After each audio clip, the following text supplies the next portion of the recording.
सहना भवतु सहनौ भुनक्तु सह वीर्यं करवावहै तेजस्विनावधीतमस्तु मा विद्विषावहै।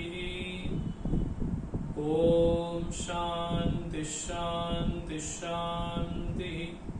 समस्त जन कल्याणे निरतं करुणामयं नमामि चिन्मयं देवं सद्गुरुं ब्रह्म विद्वरं सदाशिव समारंभां शंकराचार्य मध्यमाम् अस्मदाचार्य पर्यन्तां वन्दे गुरु परंपरां वन्दे गुरु परंपरां। वन्दे देवोमापदिं सुरगुरुं वन्दे जगत्कारणं वन्दे पन्नगभूषणं मृगधरं वन्दे पशूनां पतिं वन्दे सूर्यशशाङ्कवह्निनयनं वन्दे मुकुन्दप्रियं वन्दे भक्तजनाश्रयं च वरदं वन्दे शिवं शङ्करं वन्दे शिवं शङ्करम्। अखिलेश्वर सर्वेश्वर भगवान सदाशिव की कृपा से, माँ ललिता की कृपा से, पूज्य गुरुदेव के आशीर्वाद से, पूज्य गुरु जी के आशीर्वाद से हम शिव महिम्न स्तोत्र पर हम चर्चा कर रहे हैं।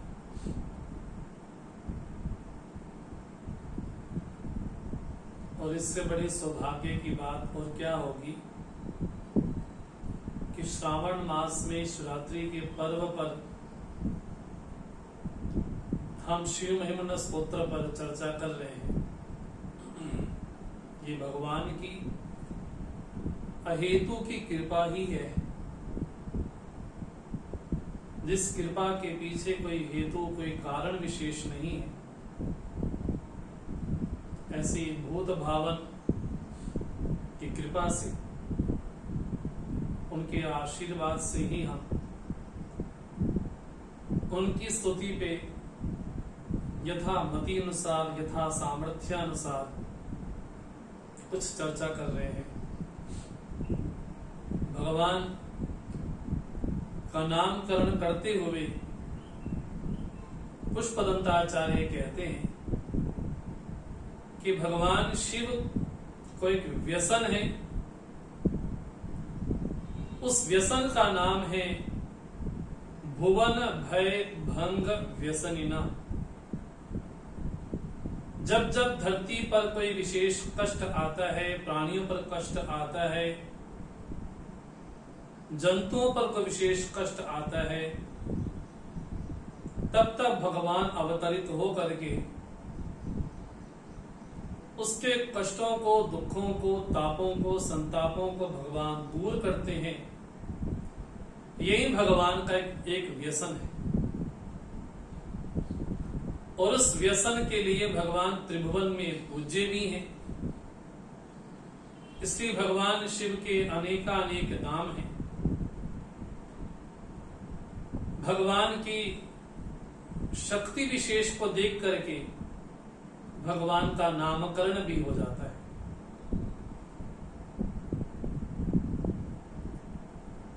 और इससे बड़ा भगवान का अनुग्रह क्या होगा कि काल बल नाम का जो दैत्य है, उसने ब्रह्मा जी से वरदान पूर्वक ये मांगा कि मेरा शरीर इतना बड़ा हो जाए कि मैं त्रिभुवन को ही ग्रास कर लूं। तो ब्रह्मा जी बोलते हैं पहली बात तो ये बात संभव नहीं है, ये संभव हो नहीं सकता। बोला ठीक है, एक शर्त के अनुसार है कि संध्या काल से लेकर के और तारा निकलने तक, तारा के दृश्य होने तक जितना तुम्हारे पास समय होगा तुम सृष्टि का भक्षण कर सकते हो। लेकिन भगवान शिव भी करुणा वरुणालय हैं, कृपा करने वाले हैं। तो भगवान शिव उसका ध्यान आकर्षित करने के लिए ही एक मधुर तांडव करते हैं। और उस तांडव नृत्य की क्या विशेषता है? मही पादा घातात सहसा संशय पदम व्रजति। ये शिव महिम्न स्तोत्र का 16वां श्लोक कल हमने देखा था कि भगवान जब नृत्य करते हैं, तांडव नृत्य करते हैं, तो उनके पैरों के आघात से, उनके कदमों के आघात से पृथ्वी को मानो कि ये लगता है कि अब मानो कि प्रलय होने वाली है। ये तो पृथ्वी की बात है। और जो अंतरिक्ष लोक है उसकी स्थिति कैसी है? तो भगवान शिव जब अपने हाथों के द्वारा अनेक प्रकार की मुद्राएं करते हैं, उन मुद्राओं के द्वारा मानो कि जो ग्रह नक्षत्र हैं आपस में ही मानो कि टकरा से जाते हैं। और द्युलोक की विशेषता क्या है? मोह द्योस्थम याति, दुर्स्था को प्राप्त हो जाता है, उसकी बड़ी विकट स्थिति हो जाती है। ऐसा भगवान का जो अद्भुत तांडव है, उस तांडव का प्रयोजन क्या है? तो कहा जगत रक्षाई त्वं नटसी, जगत की रक्षा के लिए आप नृत्य करते हैं, आप तांडव नृत्य करते हैं। लेकिन जब भगवान तांडव नृत्य करते हैं तो पृथ्वी लोक से लेकर के द्युलोक पर्यंत भगवान का जो अनुपम शरीर है, विग्रह है, वो कितना अद्भुत होगा, कितना व्यापक होगा। और यही सही भगवान शिव की व्यापकता को दर्शाने के लिए, बतलाने के लिए अगली चर्चा प्रारंभ होती है। भारतीय दर्शन में, वेदांत दर्शन में, सनातन धर्म में ईश्वर की व्यापकता क्या है?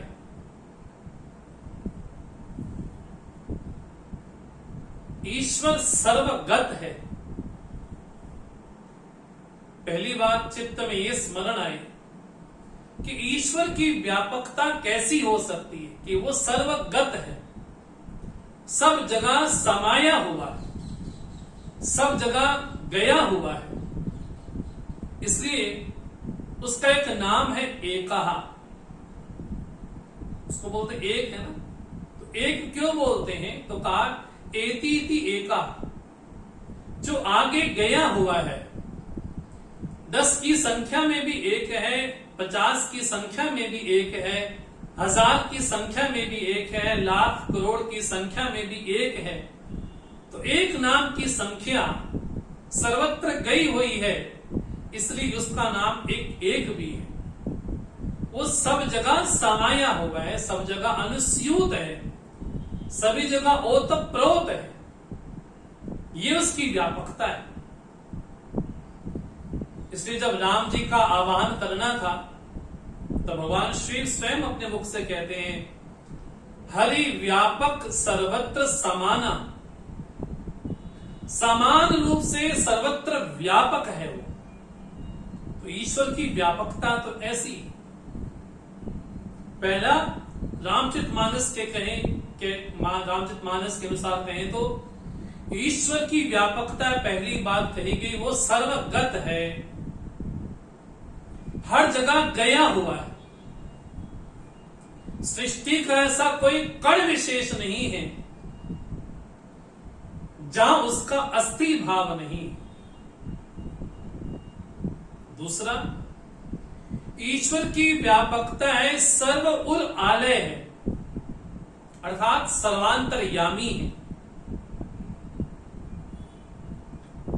पहला तो कहा हर जगह गया हुआ है, दूसरा कहा कि सर्वांतरयामी है। इसलिए कहा जाता है उर प्रेरक रघुवंश विभूषण, हमारे हृदय में अंतर्यामी बन करके वही परमात्मा ही विराजमान है। तो एक तो अंतःकरण अभिमानी है और एक अंतर्यामी है, तो दोनों ही हमारे यहां पर रहते हैं। इसलिए श्रुतियों ने उसके बारे में कहा, द्वा सुपर्णा सयुजा सखाया समानम वृक्षम परिचस्व जाते। एक ही वृक्ष पर दो पक्षी बैठे हैं और दोनों कैसे, दोनों सखा हैं।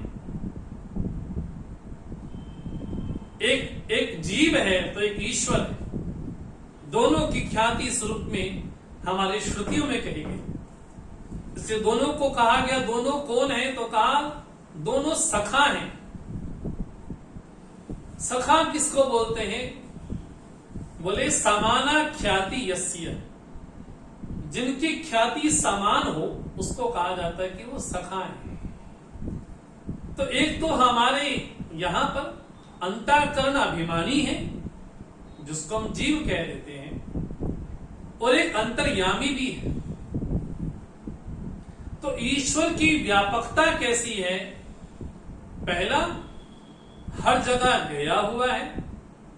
दूसरा, सभी के उर में बैठ कर के वही शासन कर रहा है, ये उसकी व्यापकता है। और तीसरी ईश्वर की व्यापकता है कि वो सर्वरूप है। इस जो भी प्रतीत होता है जगत में, बोले सब परमात्मा का ही विग्रह है। इसलिए उस विग्रह की स्तुति करते हुए श्रुतियां कहती हैं, वेद मंत्र कहते हैं, सहस्र शीर्षा पुरुषा सहस्राक्षा सहस्रपात सभूमिगम सर्वतस प्रतिष्ठा अत्यतिष्ठत दशांगुलम। बोले हजारों हजारों उसके सिर हैं, हजारों हजारों उसके पांव हैं, हजारों हजारों उसके हाथ हैं, अर्थात वो हर जगह गया हुआ है। यही से ईश्वर की व्यापकता सिद्ध होती। जब भगवान गोविंद अपने मुखारविंद से कहते हैं, अविनाशी तु तद्विद्धि येन सर्वम इदम ततम, उसको अविनाशी तत्व समझना चाहिए जो हर जगह समाया हुआ है, हर जगह गया हुआ है। जैसे एक ही मिट्टी से गोस्वरा भी बनता है, कुल्हड़ भी बनता है, घड़ा भी बनता है, सुराही भी बनती है। तो मिट्टी हर जगह गई हुई है, ये उसकी व्यापकता है, हर जगह समाया हुआ है, हर जगह गया हुआ है, यही इसकी व्यापकता है। अब उस ईश्वर की स्तुति के बारे में क्या कहें? भगवान शिव जिस अभिनय को लेकर के तांडव नृत्य करते हैं, भगवान जिस रूप में, जिस विग्रह में भगवान ने नृत्य किया, आखिर वो भगवान का स्वरूप कैसा होगा, वो भगवान का आकार कैसा होगा? पहले बात कि वेद भी उसकी व्यापकता को सिद्ध नहीं कर सकते। वो कितना व्यापक है ये अनुमान तो लगाया जा सकता है, लेकिन सिद्ध नहीं किया जा सकता, क्योंकि हर जगह गया हुआ है। इसलिए भगवान श्री कृष्ण ने गीता के 10वें अध्याय में जब अपनी विभूतियों के बारे में कहा तो बड़ा विस्तार किया भगवान ने, लेकिन भगवान अंतिम एक बात अवश्य कह दी, मया एकांशेन स्थितो जगत, ये तो केवल एक अंश मात्र है। वो वैसा ही है कि हमारे हाथ पे मानो की छोटी सी चींटी चढ़े, उस चींटी की दृष्टि में मेरा शरीर कैसा होगा? उस चींटी की दृष्टि में मेरा शरीर तो मानो किसी बड़े पर्वत के समान होगा। उस पर ये हड्डियां नहीं लगेंगी चींटी को, उसको लगेगा कि मैं तो बहुत बड़े पहाड़ पे चढ़ने जा रही हूं। तो चींटी की दृष्टि में मेरा शरीर कितना है? बोले बहुत बड़े पर्वत के समान है। बोले वैसे ही उस परमात्मा की दृष्टि से सारा जगत कैसा है? बोले केवल एक अंश में ही स्थित है। जब उस ईश्वर तत्व की ऐसी व्यापकता है, हर जगह समाया हुआ है, तो पुनः इस बात का निवेदन करूं कि वेद भी उसकी व्यापकता को सिद्ध नहीं कर सकता। वो कितना व्यापक, लेकिन फिर भी अनुमान किया जाता है कि वो इतना है, इतना हो सकता है। लेकिन पहली बार ये सिद्ध हो जाए कि वो सर्वगत भी है, वो सर्वांतरयामी भी है और वो सर्व भी। इन तीनों दृष्टियों से ही उसकी व्यापकता को कहा जाता है, बतलाया जाता है। इसलिए पूर्व में जब पुष्पदंताचार्य कहते हैं जो निर्गुण निराकार है वो किसका विषय हो सकता है, जो सगुण निराकार है उसके कितने गुण हैं ये कहा नहीं जा सकता। इसलिए भगवान ने बड़ा अनुग्रह करके, बड़ी कृपा करके पदे तु अर्वाचीने पतति नकस्य मनः, जो भगवान ने अपना विग्रह संपूर्ण लोगों के सामने समक्ष प्रकट कर दिया, बड़ा अनुग्रह पूर्वक किया भगवान ने अपना रूप दे करके, उस रूप के बारे में आखिर किसका मन आकर्षित नहीं होगा, आखिर किसकी बुद्धि उसका चिंतन नहीं कर पाएगी, अर्थात करेगी जरूर। क्योंकि भगवान जो कि विराट है, जो भगवान का शरीर विराट रूप है, जो हर जगह गया हुआ है, हर जगह समाया हुआ है, आखिर एक भक्त को उपासना करनी हो तो उपासना करने के लिए उसका एक प्रतीक होना चाहिए, उसका विग्रह होना चाहिए। जब विग्रह होगा, प्रतीक होगा, तभी तो भगवान की आराधना कर पाएंगे। लेकिन ये उसका प्रतीक मात्र है, केवल उतना ही ईश्वर है, ये समझना तो नासमझी ही है। अब क्या हुआ, बोले पाकिस्तान में हमारे जो आराध्य मंदिर का, उन्होंने मंदिर खंडित कर दिया, मंदिर तोड़ दिया। उन मूर्खों को ये लगता है कि हम मंदिर तोड़ देंगे तो ईश्वर खंडित हो जाएगा। अरे मूर्खों, ईश्वर की मूर्ति तोड़ने से ईश्वर की व्यापकता खंडित नहीं हो जाती। ये नासमझी है उनकी, बेवकूफी है उनकी। उसकी व्यापकता तो अनंत है। उसके एक शरीर को खंडित करने से लगता है कि बहुत बड़ा हमने काम कर दिया, बहुत बड़ा काम कर दिया। ये तो बिल्कुल नासमझी, बेवकूफी कहे या मूर्खता कहे या मूढ़पन कहे, और जितने भी शब्द इसके बारे में कहा जाए उतना कम ही। उसकी घोर निंदा भी करनी चाहिए कि हमारे मंदिर में भगवान आराध्य विराजमान है, उनका मंदिर खंडित करना एक घोर अन्याय भी है, घोर पाप भी है। और ऐसे लोगों पर ईश्वर तो दंड देगा ही देगा, ये तो सुनिश्चित ही है, वो तो होना भी चाहिए, वो तो होगा ही, आने वाले समय में तो अति शीघ्र ही होगा। ये भगवान की व्यापकता को बतलाने के लिए अब पुष्पदंताचार्य कहते हैं कि भगवान ने जो दिव्य स्वरूप धारण किया, वो दिव्य स्वरूप भगवान का कैसा रहा होगा, जिसको विराट शरीर कह देते हैं। जिस विराट विग्रह का दर्शन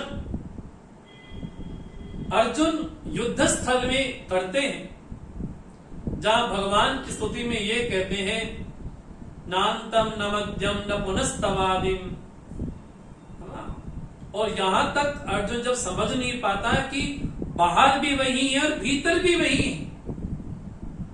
ऐसा नहीं कि केवल बाहर ही वही है, भीतर वो नहीं है। बोले बाहर भीतर का जो भेद है, वो भेद कहां से पैदा होता है? ये चीज बाहर है, ये चीज भीतर है। तो भेद करने वाला कौन है? बोले पांच भौतिक शरीर। उस शरीर को थोड़े समय के लिए हटा के देखे तो बाहर भीतर का भेद ही समाप्त हो गया।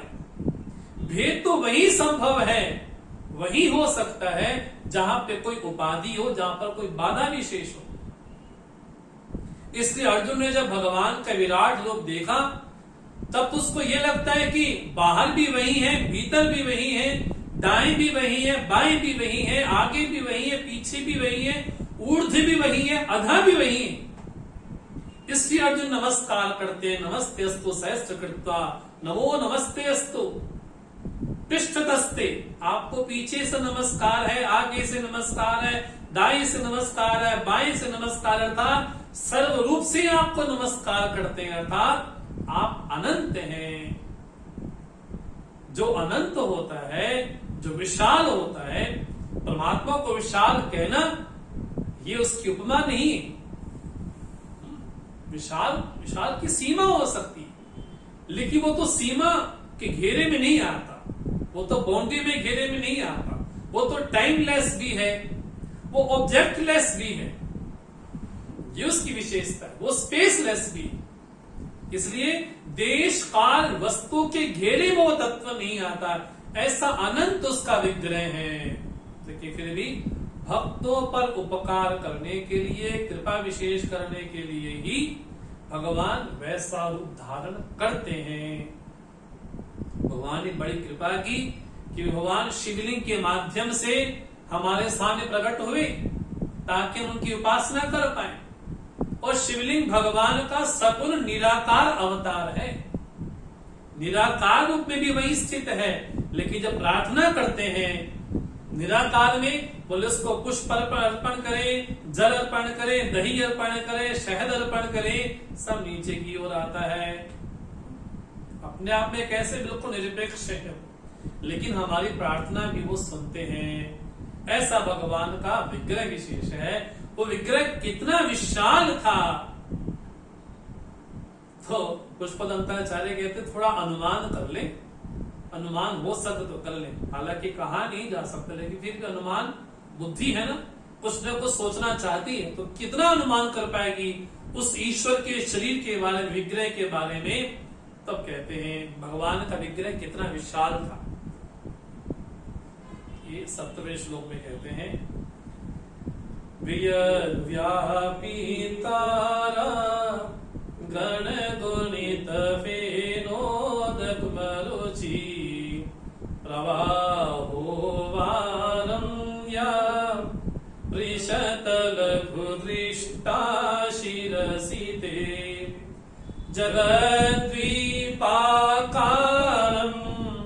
जलधि वलयं तेन कृतवी नैनैवो नेयं धृतमहिम दिव्यं तव वपु। तव वपु, आपका जो शरीर है कैसा है? धृत महिम दिव्यम तव वपु, आपका विग्रह, आपका शरीर उस महिमा को धारण करने वाला है। कैसा आपका दिव्य विग्रह होगा। और इस श्लोक के माध्यम से पुष्पदंताचार्य ने कितने घटनाओं को एक साथ एकत्रित कर दिया है। जितनी घटनाओं को इस श्लोक के माध्यम से पतित पावनी गंगा का अवतरण किस रूप में हुआ, इसका वर्णन यहां पर आता है। किस रूप में हुआ, हम सब जानते हैं कि सगर के 60,000 पुत्र कपिल ऋषि के शाप से बिल्कुल भस्मीभूत हो गए। वैसे सगर अपने पुत्रों का उद्धार करना चाहते हैं, तो उन्हीं के कुल में दिलीप के द्वारा उत्पन्न होकर के भगीरथ तपस्या करते हैं, आराधना करते हैं मां गंगा के लिए कि मां गंगा प्रकट हुए धरती पर, आप आए, अनुग्रह विशेष करें, कृपा विशेष करें कि ताकि मेरे पूर्वजों का उद्धार हो पाए। तो भगीरथ बहुत प्रयास करते हैं, अत्यंत प्रयास करते हैं, कठिन प्रयास करते हैं, तप करते हैं। और कितना विशेष तप रहा होगा कि साक्षात गंगा उनके सामने प्रकट होती।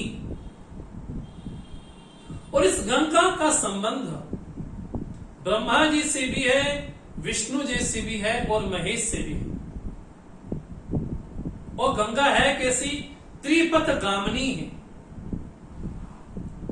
बोले अंतरिक्ष में भी है, हाँ, और पृथ्वी में भी है और पाताल में भी है। ये गंगा की विशेषता है। तो त्रिपथ गामिनी हमारी गंगा है, जो ब्रह्मा विष्णु महेश के माध्यम से हमारे सामने प्रकट होती है। तो भगीरथ ने अनेक प्रयास किया कि मां गंगा अवतरित हो, प्रकट हो, तो गंगा उनकी तप से प्रसन्न होकर के प्रकट भी होती है।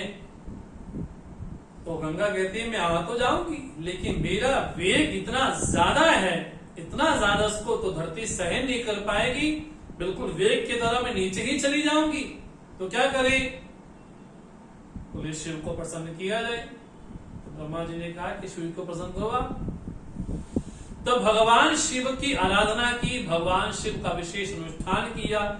भगीरथ ने बहुत प्रयास किया, तप किया, तो तप के बाद भगवान शिव प्रकट होते हैं और वरदान रूप में क्या कहते हैं? भगीरथ कहते हैं कि प्रभु गंगा जी का आगमन होना चाहिए, लेकिन गंगा जी कहती हैं कि मेरा वेग बहुत ज्यादा है, उसको सहन नहीं कर पाएंगे, तो प्रभु आप कृपा करें, आप ही कुछ उपाय निकालें। शिव जी को लगा कि गंगा में इतना अहम आ गया, इतना अहंकार आ गया कि इसको कोई सह नहीं कर सकता।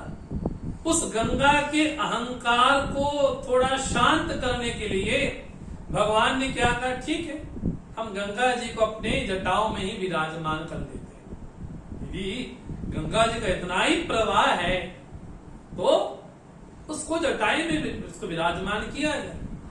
तो गंगा जी अनुग्रह पूर्वक जब आती है द्युलोक से, अंतरिक्ष से आती है, तो कहां समा जाती है? बोले भगवान शिव की जटाओं में समा जाती है। पहले जो गंगा है वो कहां है? बोले आकाश गंगा है, वो द्युलोक में रहती है, अंतरिक्ष में रहती है गंगा। जब वहां पर गंगा निवास करती है, उस गंगा की विशेषता कैसी है? तो बोलते हैं तारा गण गुणित फेनो उदुकमर्ची। तो तारा गण है, जो हमारी गैलेक्सी है, जो आकाश गंगा है, कभी कभी अमावस का दिन हो और रात्रि में जब हम तारों को देखते हैं तो हम साक्षात अनुभव कर सकते हैं कि तारों की स्थिति कैसी है। सारा ज्योतिष शास्त्र ही इनकी गणना के आधार पर ही कोई न कोई निर्णय विशेष करता है। सारा ज्योतिष शास्त्र, अनेक प्रकार के नक्षत्र हैं, तारे हैं। हमारी पृथ्वी से हजारों हजारों गुना बड़ा तो सूर्य है। सूर्य हमको छोटा सा लगता है, लेकिन तारे तो हजार सूर्य से भी बड़े। कितने लाइट ईयर्स के समान उनकी रोशनी कभी धरती पे पहुंचती है कि नहीं, पता भी नहीं। इतने लाइट ईयर्स हमसे दूर हैं वो तारेगण। दूर से लगता है कि वो छोटे छोटे छोटे छोटे, अरे छोटे कहाँ हैं? और सूर्य से कितने कितने, वैसे तो कितने 150 हजार सूर्य उसके अंदर ही आ जाए। वो इतने बड़े बड़े विशेष तारागण हैं। हम बड़ी कल्पना करें कभी उस आकाश गंगा की स्थिति कैसी होगी। और एक ब्रह्मांड नहीं है, ऐसे अनंत अनंत ब्रह्मांड है।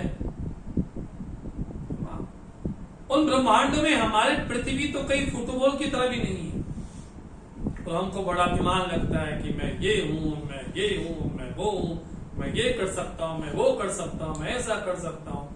आज इतनी बड़ी गैलेक्सी में, हजारों गैलेक्सी में, हजारों प्रकार की आकाश गंगाओं में पृथ्वी एक बूंद के बराबर भी नहीं है।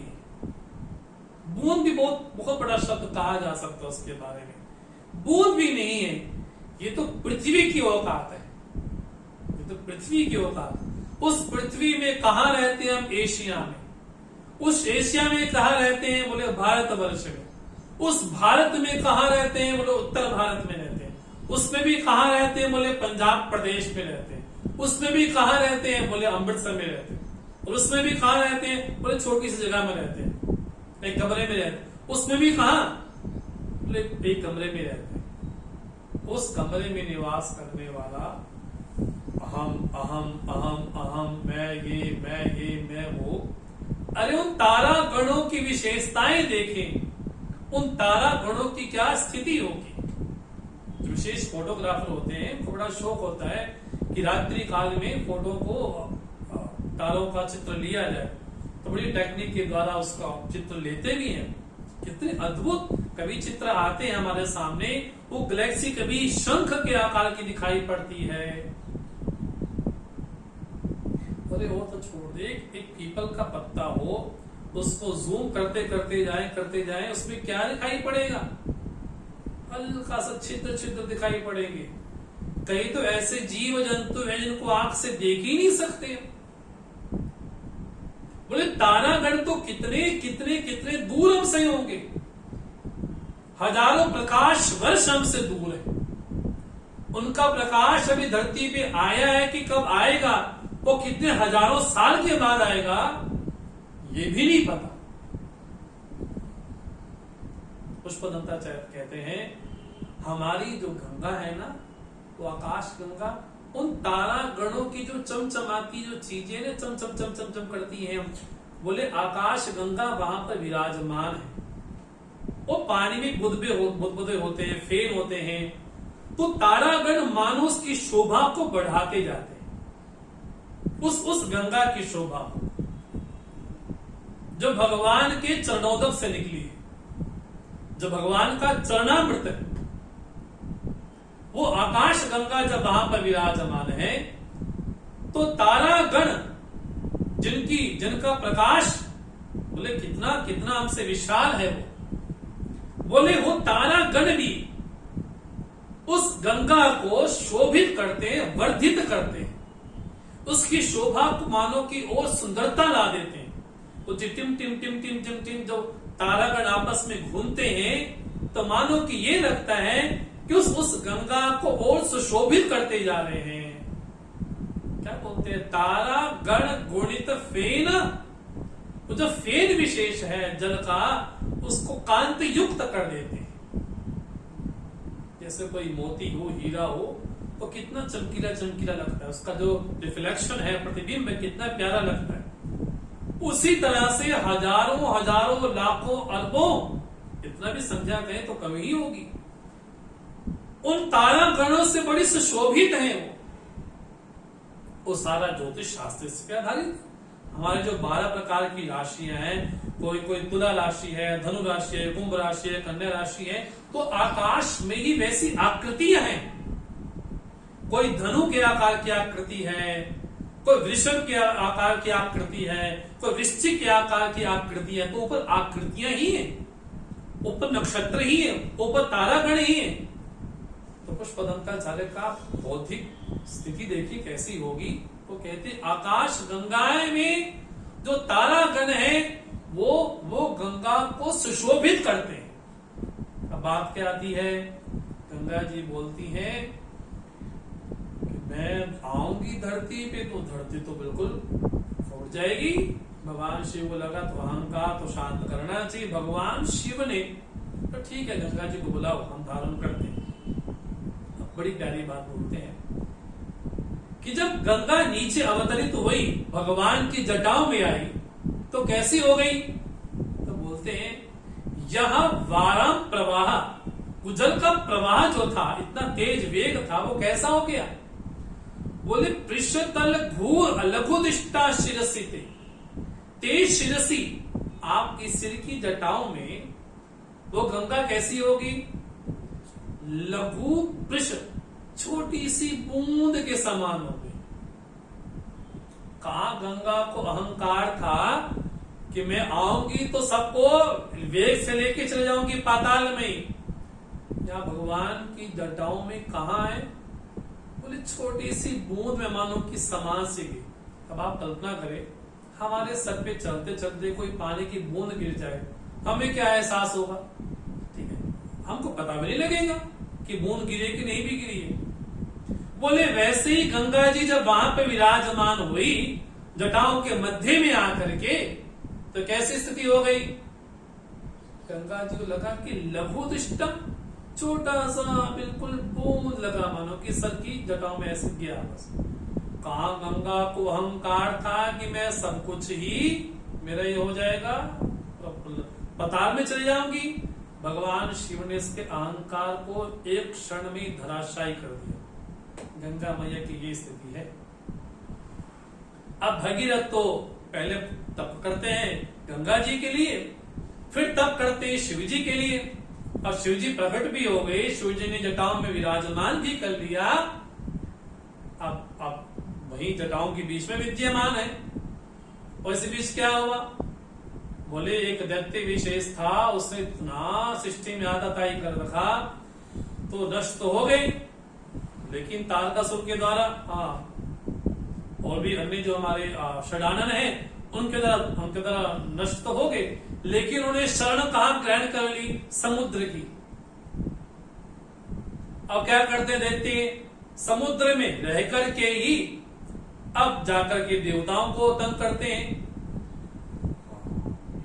तो दैत्यों के जो गुरु हैं शुक्राचार्य बोलते हैं कि सृष्टि में जो भी कुछ चलता है तप से ही चलता है, सत्कर्म से ही चलता है। तो सारे दैत्य आकर के बैठ के समुद्र में, तो समुद्र से उठे और ऋषियों के आश्रम में जाएं, यज्ञ को खंडित करें और वापिस आ जाएं, उसको ध्वंस करें और वापिस आ जाएं।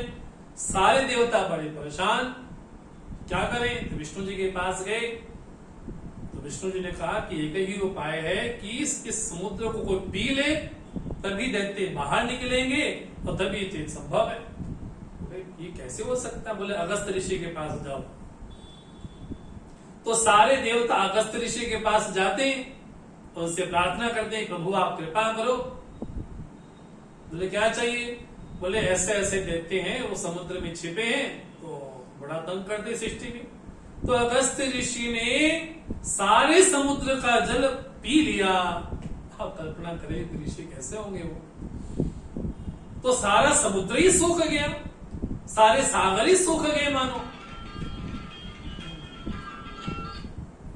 जब सागर सारे सूख ही गए, अब सारे देवताओं को जब लगा कि दैत्य तो नष्ट हो गए, विध्वंस हो गया, अब देवता वापस आते, बोले वापस जल लेकर के आओ।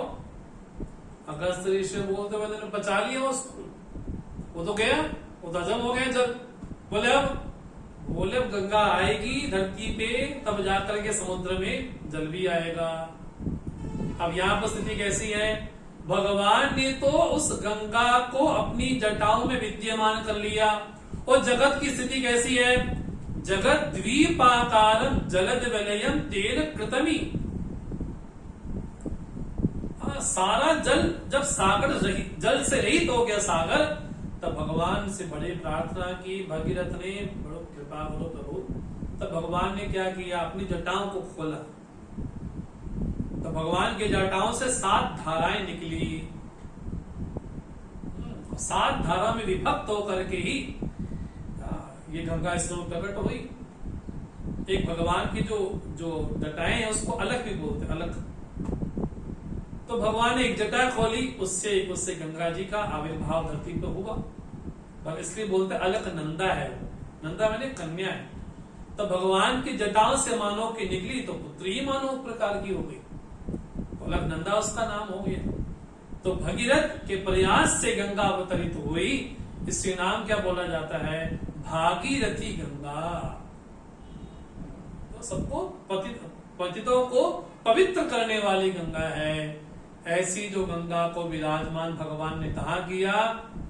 अपनी जटाओं की बिल्कुल मध्य में। अब आप कल्पना करें, पुष्पदंताचार्य कहते हैं अनैनेव उन्नेयम। आप इसी से अनुमान कर लीजिए कि भगवान का जो विग्रह था वो कितना विशाल रहा होगा। इसी से अनुमान कर लीजिए, बस इसी से, कि इतनी बड़ी विशाल गंगा, उस गंगा के द्वारा सारे सागर ही भर गए। इसलिए सागर के कारण उसका सागर नाम पड़ गया, ताकि उसके द्वारा जो सागर पुत्र उनका उद्धार भी हुआ। इतनी विशाल गंगा, उसने सारे जगत को कैसा कर दिया? द्वीपाकार कर दिया, द्वीप की तरह कर दिया। वो सारे समुद्र ही भर गए, सारे जल स्रोत ही भर गए। ये भगवान के विग्रह की महिमा है। इससे बोलते हैं धृत महिम दिव्यम तब वपु।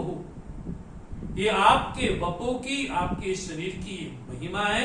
अगर इससे कोई अनुमान कर सकता है तो करे कि भगवान का विग्रह कितना कितना कितना व्यापक था। इस रूप में उन्होंने भगवान की स्तुति की कि गंगा का आविर्भाव भी हुआ, गंगा का अवतरण भी हुआ और पतितों का उद्धार करने के लिए ही माँ भागीरथी आज भी हमारे सामने बिल्कुल बहती। इसलिए हमारे गुरुदेव के गुरु साक्षात क्या करते थे, ये जल नहीं है, इसको जल समझना ना समझिए, बेवकूफी है। क्या है? बोले साक्षात ब्रह्म ही जल रूप में बहता जा रहा है,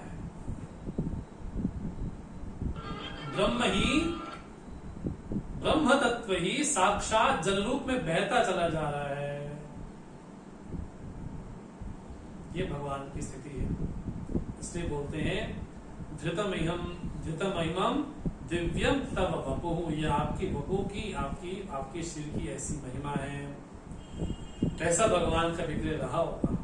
अब आगे वर्णन आता है त्रिपुरासुर का। किस प्रकार त्रिपुरासुर ने सृष्टि में इतना आघात पहुंचाया सृष्टि को कि भगवान को प्रकट होना पड़ा। किस रूप में भगवान अवतरित होते हैं, इसका वर्णन आप 19वें श्लोक में करते हैं। तथा क्षोणीयन्ता शतधृतिरगेन्द्रो धनुरथो तथांगे चंद्रात्रो रथचरण पाणि शरइति दिदक्षोस्ते कोऽयं त्रिपुर तृणमाडम्बर विधि विधैः क्रीडन्त्यो न खलु परतन्त्रा प्रबुधिया। इसकी सुक्ति बड़ी प्यारी है इस श्लोक की। प्रबुधिया न खलु परतंत्रा, जो बड़े सामर्थ्यशाली होते हैं, जिनमें बड़ा सामर्थ्य होता है, वो किसी के अधीन नहीं होते, वो किसी पे डिपेंडेंट नहीं होते, पराधीन नहीं होते। जो भी सृष्टि में सत्य संकल्पधारी है, वो किसी पर निर्भर नहीं होता। ये हमारे महापुरुषों की विशेषता है। हाँ, वो संकल्प उनका होता है, लेकिन श्रेय लोगों को देते हैं, यश लोगों को देते हैं। ये तुम्हारे कारण होगा, ये तुम्हारे कारण होगा, ये तुम्हारे कारण होगा। ये उनकी कृपा विशेष ही है। इसलिए जितने भी बड़े महापुरुष हुए धरती पर, उन्होंने श्रेय किसी और को दिया है। रामावतार में इतना बड़ा समुद्र है और उसको लांघना है, तो सेतु बनाया गया। उस सेतु में बानर है, भालू है, रीछ है, सबने अपना अपना योगदान दिया। यहां तक कि छोटी सी गिलहरी ने भी अपना योगदान वहां पर दिया। तो भगवान श्री राम ये नहीं कहते कि इस मेरे संकल्प से इस सेतु का निर्माण हुआ। इससे क्या बोलते, प्रबुधिया न खलु परतंत्रा, जो सत्य संकल्प वाले हैं। परमेश्वर का संकल्प कैसा है, बोले वो किसी पे अधीन नहीं होते, किसी पे डिपेंडेंट नहीं होते। भगवान श्री कृष्ण ने गोवर्धन पर्वत उठाया, लेकिन उनके जो ग्वाल बाल हैं, वो भी कोई छोटी छोटी सोटी लगा करके खड़े हैं, डंडे लगा कर। उनको लगता है कि हम उठाएं, हम उठाएं, हम उठाएं। तो भगवान श्रेय उनको देते हैं, स्वयं को नहीं देते। बोले उसी तरह से भगवान ने आडंबर किया। तो भगवान कैसा आडंबर किया? बोले उस आडंबर की जरूरत थी नहीं, लेकिन जो आडंबर आपने किया वो किसके लिए किया? बोले विधेयी ही, अपने जो परिजन हैं, दास हैं, है ना, अपने जो सेवक हैं, उनके साथ क्रीड़ा करने के लिए और उनको यश देने के लिए उनको श्रेय देने के लिए भगवान ने एक आडंबर किया। कौन सा आडंबर किया? बोला आडंबर ये है कि भगवान शिव के द्वारा उत्पन्न जो कार्तिकेय है, उन्होंने तो तारकासुर का वध कर दिया, लेकिन तारकासुर के बाद उसके जो 3 पुत्र हैं, जिसको हम बोलते हैं त्रिपुरसुर, कोई एक का नाम ताराक्ष है, एक का नाम कमलाक्ष है और एक का नाम विद्युन्माली है। तीनों भाई हैं। तो तीनों भाइयों ने बड़ा तप किया, बड़ा विशेष तप किया, बड़ा विशेष तप किया, और तप करके ब्रह्मा जी प्रकट होते। बोले क्या चाहिए? बोले ऐसे नगर का निर्माण करना चाहते हैं। बोले कैसा नगर हो? बोले एक स्वर्ण का और एक रजत का और एक लोहे का, इसको कह सकते हैं कि स्पेसशिप कोई हो ऐसी, ऐसा हमारा नगर हो। 3 प्रकार के वपु हुए, है ना? एक स्वर्ण, रजत और लोहे का वपु हमारा हो, इतना बड़ा विशाल हमारा वपु हो। ठीक है। अब बोले हम अमर होना चाहते हैं। बोले अमर कैसे हो जाएंगे? अमर तो हो ही नहीं सकते, अमर तो नहीं हो सकते। बोले अमर नहीं हो सकते तो हमारी मृत्यु एक चीज से होगी। बोले कैसे? ये दैत्य लोग बड़े चालाक होते हैं, उनको लगता है कि भगवान को बुद्धू बनाया जा सकता है ना? ब्रह्मा जी को बुद्धू बनाया जा सकता है, उनको ये लगता है। तो तीनों क्या बोलते हैं, ठीक है हमारी मृत्यु होगी तो कैसी होगी? बोले कोई अच्छा नक्षत्र होगा, कोई बढ़िया मुहूर्त होगा, मानो अभिजीत नामा नक्षत्र हो, मुहूर्त हो कोई, और तीनों के तीनों पूर्व आपस में एक समय में इकट्ठे मिले और एक ही बाण के द्वारा, और बाण कैसा हो? बोले उस बाण पर जो कोई चलाएगा, वो जो रथ होगा, वो रथ कोई सामान्य नहीं होना चाहिए। उस रथ पे बैठने वाला कोई सामान्य नहीं होना चाहिए, और जो बाण चलाए वो कैसा हो? बोले वो बिल्कुल निरपेक्ष हो, और उसके जीवन में कभी क्रोध ना आता हो। यदि ऐसा कोई समय विशेष होगा तब हमारी मृत्यु होगी। अब दैत्यों को लगता है कि हम बड़े चालाक हैं। बोले कभी ऐसा अवसर आएगा नहीं कि हम तीनों एक साथ मिले, और अभिजीत नक्षत्र मुहूर्त थोड़े समय के लिए आता है दिन में, तीनों कभी मिलेंगे कभी नहीं मिलेंगे, तो कभी ऐसा अवसर आएगा नहीं। कोई ऐसा अचंभित करने वाला कोई रथ होगा नहीं, ना कोई रथ होगा, ना हमारी मृत्यु होगी, तो अजर अमृतम होएंगे। तो ब्रह्मा जी का ठीक है तथास्तु। लेकिन कैसे है? बड़े चालाक, तीनों अलग अलग पुर में रहते हैं, कोई रजत में, कोई स्वर्ण में, कोई लोहे में, लेकिन वहां पर काम क्या करते हैं? धर्मनिष्ठ से वहां पर रहते हैं, धर्मात्मा बन करके धर्म पूर्वक सारा काम करते, सारा कार्य करते, देवताओं को परेशान भी करते हैं, लेकिन साथ ही साथ बड़े धार्मिक प्रवृत्ति के भी हैं। अब देवताओं को लगा ये तो बड़ी विचित्र बात होगी, अगर ये पाप करेंगे नहीं तो फिर इनके पाप बढ़ेंगे नहीं, तो ये पाप बढ़ेंगे नहीं तो फिर तो ऐसा शासन करते जाएंगे। विष्णु जी के पास गए, बोले क्या करें? बोले कोई उपाय सोचते हैं। एक ऐसा तेज पुंज प्रकट किया। वो तेज पुंज कहाँ आता है? तीनों भाई है ना, जो विद्युन्माली है उसके नगर में जाते हैं, वहां पर बैठ करके, नगर के बाहर बैठ करके मतलब बड़ा अच्छा उपदेश करते हैं, बड़ा अच्छा उपदेश करते हैं, तो बड़ी इनकी प्रसिद्धि हुई। तो विद्युन्माली को पता चला कि मेरे नगर में कोई ऐसा व्यक्ति आया है जो बड़ा अच्छा उपदेश करता है लेकिन वेद की निंदा करता है। तो विद्युन्माली उसके प्रभाव से बड़े प्रभावित हुए, बड़े प्रभावित हुए। उसको कहा जाता है कि वो अरिहंत है, जो जैन हमारे है दर्शन, उसकी जो परंपरा चली आ रही है उसको अरिहंत कहते हैं। भले ही बड़ा अच्छा उनका साधना है, साधना प्रणाली बड़ी अच्छी है, लेकिन वेद निंदक होने के कारण वो वेद बाह्य भी है। तो वहां से जब विद्युन्माली उनके प्रभाव में आ गया, तो जो भी धर्म कर्म करता था वेद सम्मत होकर के वो त्याग दिया।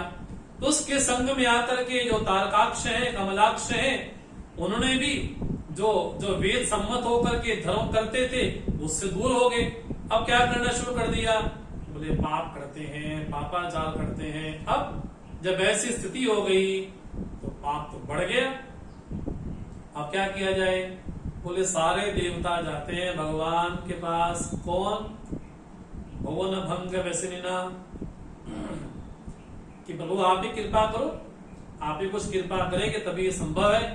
बोले क्या करना है, बोले त्रिपुरासुर का संहार करना है, तीनों भाइयों का।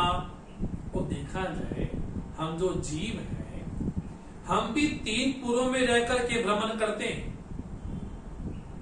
कभी स्थूल शरीर में, कभी सूक्ष्म शरीर में, तो कभी कारण शरीर में, कभी जागृत अवस्था में, कभी स्वप्नावस्था में, कभी सुषुप्ति अवस्था में। तो हमारे नाम क्या पड़ जाते हैं, एक को विश्व बोल दिया, एक को तेजस बोल दिया, एक को प्राज्ञ बोल दिया। तो जीव ही मानो कि इन तीन पुरों में रह करके हाँ जी भ्रमित होता जा रहा है, भ्रमित होता जा रहा है। ये तो त्रिपुरासुर की बात है। अब तीनों भाई हैं, तीनों का एक ही साथ संहार करना है, वो तीनों पुर एक साथ मिलेंगे तभी ये काम संभव है। तो भगवान शिव ने कहा ठीक, कुछ ना कुछ उपाय करते हैं। बोले क्या किया जाए।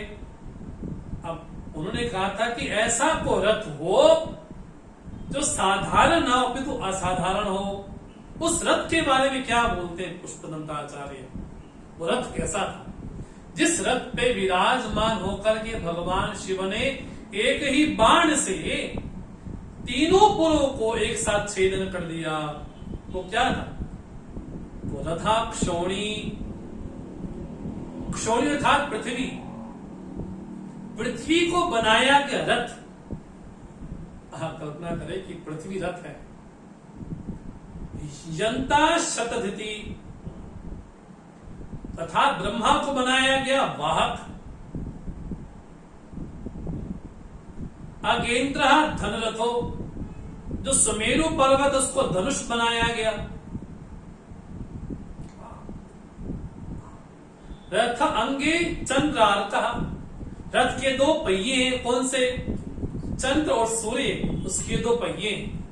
ये स्मरण आता है भगवान श्री राम युद्ध स्थल पे हैं और विभीषण राम जी से कहते हैं रावण रथी बिरथ रघुबीरा, प्रभु आपको आपके पास रथ भी नहीं है और रावण तो रथ पे विराजमान होकर के आ रहा है। वहां पर भगवान श्री राम ने बड़े सुंदर धर्म रथ की व्याख्या की, उसको विभीषण गीता कहते हैं रामचरितमानस में। भगवान कहते हैं जय जय होई सो संजन आना। ये विभीषण जिस रथ से विजय होती है वो ये रथ नहीं है, वो रथ तो धर्म रथ है। तो कैसा है, सोरज धीरज तेई रथ चाका, शौर्य और धैर्य उस रथ के दो पहिए हैं। ऐसा धर्म भगवान ने तैयार किया। और भगवान शिव ने कौन सा रथ तैयार किया, पृथ्वी को रथ बनाया, ब्रह्मा को उसका वाहक बनाया और सुमेरु पर्वत को धनुष बनाया। और बाण कौन है, बड़े आश्चर्य की बात है, रथ चरण पाणी शरयति, शरथात जो बाण है कौन है, बोले विष्णु को बाण बनाया। दिधाक्षोस्ते कोयम त्रिपुर तृणम, पुष्पदंताचार्य कहते हैं त्रिपुरा सिर तो आपके सामने तृण के समान है, तृण। और उसको नष्ट करने के बारे में आपने संकल्प किया है बस। जब आपकी भ्रिकुटी मात्र से सृष्टि में प्रलय हो सकता है तो इतना बड़ा ताम झाम करने की क्या जरूरत पड़ी आपको, इतना बड़ा आडंबर करने की क्या जरूरत पड़ी आपको कि पृथ्वी को रथ बनाए, ब्रह्मा जी को उसका वाहक बनाए और सुमेरु पर्वत को धनुष बनाए, विष्णु को साक्षात बाण ही बना दे। ये भगवान की क्रीड़ा कैसी है, विधि क्रीडन्त्यो, ये भगवान की क्रीड़ा किसके लिए है, बोले लोगों को यश देने के लिए। जबकि आपके सामने तो त्रिपुरासुर तृण के समान है। क्या बोलते? त्रिपुर तृणम, तृण के समान है। उस तृण को तो आप हल्का छुए भी क्या, देख भी ले तब भी नष्ट हो जाए वो। उस त्रिपुरासुर का संहार करने के लिए आपने विष्णु को, सूर्य चंद्रमा को, पृथ्वी को, ब्रह्मा जी को, सुमेरु को, अनेक प्रकार के देवताओं को सहयोग के बीच में लेकर के आए, ताकि सबको यश प्राप्त हो, सबको श्रेय प्राप्त हो। ये क्या है?